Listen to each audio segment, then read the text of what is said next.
میرے عزیز دوستوں اور بزرگوں، امام احمد بن حنبل رحمۃ اللہ علیہ اس وقت ایک باطل فرقہ تھا جس کا نام معتزلہ تھا۔ معتزلہ یہ اس کو اللہ کا کلام نہیں مانتے تھے، وہ کہتے کہ نہیں، یہ قرآن اللہ کا کلام نہیں ہے، مخلوق ہے۔ بادشاہ نے بلا کر پورے علماؤں کو ڈرا دیا کہ تم کو ماننا پڑے گا، یہ اللہ کا کلام نہیں ہے۔ لوگ اس باطل فرقے کی باتوں میں آ گئے، بعض ڈر گئے۔ اس وقت کے سو کالڈ خلیفہ یا بادشاہ جو بھی تھے، امام احمد بن حنبل نے کہا نہیں مانتا، اللہ کا کلام ہے یہ، میں تیری بات کو نہیں مانتا، یہ جھوٹ ہے، تم بھٹکا رہے ہو۔ اب آپ دیکھیے امام احمد بن حنبل کو کوڑے مارے جا رہے ہیں، کوڑے مارے جا رہے ہیں۔ اور مجھے مرحوم قائد سالار ملت کے تقریر کا جملہ یاد آتا ہے کہ قائد نے کہا تھا کہ جب امام احمد بن حنبل پر کوڑے برسائے جا رہے تھے، اگر وہ ایک کوڑا کسی اونٹ کی پیٹھ پر مارا جاتا تو اونٹ چیخ مار کر بھاگ جاتا۔ امام احمد بن حنبل کے پیٹھ پر کوڑے مارے جا رہے ہیں۔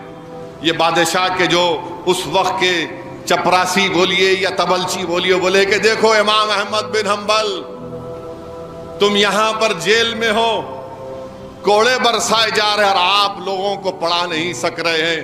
اگر آپ اس بات کو مان لیں گے تو آپ کے جتنے طلباء آپ کے جو آپ سے علم سیکھتے ہیں وہ آپ سے فیض یاب ہوں گے۔ امام احمد بن حنبل نے مسکرا کر کہا ذرا باہر جھانک کر دیکھو، تم جس جیل میں مجھے رکھ کر کوڑے مار رہے ہو، باہر جھانک کر دیکھو، دیکھو کیا ہو رہا ہے۔ جب امام احمد بن حنبل نے کہا، اس شخص نے باہر جھانک کر دیکھا تو سووں کی تعداد میں بچے کھڑے ہوئے ہیں کاغذ اور قلم لے کر کہ اب احمد بن حنبل نکل کر کیا کہیں گے قرآن کے بارے میں۔ تو امام احمد بن حنبل نے کہا کہ دیکھا تم نے، اگر میں نکل کر تمہاری اس غلط بات کی تائید کر دوں گا تو ان کا ایمان ختم ہو جائے گا۔ میں اپنے جسم پر تکلیف برداشت کرنے کو تیار ہوں، مگر کسی کا ایمان برباد ہوتے نہیں دیکھ سکتا میں۔ امام احمد بن حنبل پر جب کوڑے برسائے جاتے تھے تو پہلے کوڑے پر علماء کرام نے لکھا کہ امام احمد بن حنبل نے کہا بسم اللہ۔ جب دوسرا کوڑا پڑتا تو ولا حول ولا قوت الا باللہ بولتے۔ جب تیسرا کوڑا پڑتا تو امام احمد بن حنبل بولتے کہ قرآن اللہ کا کلام ہے، مخلوق نہیں ہے، اللہ کا کلام ہے۔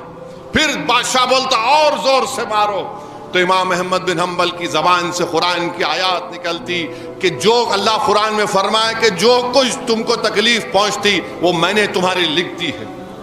میرے بھائی، یہ ایمان ہم کو اس طرح ملا، وہ باطل فرقہ معتزلہ ختم ہو گیا۔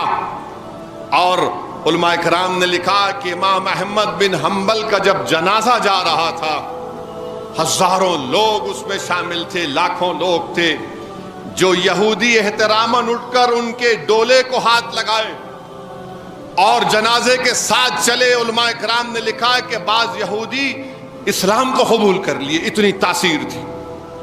امام احمد بن حنبل کے جنازے کے ساتھ چلے تو ان کو اللہ نے دین حق کو قبول کروا دیا۔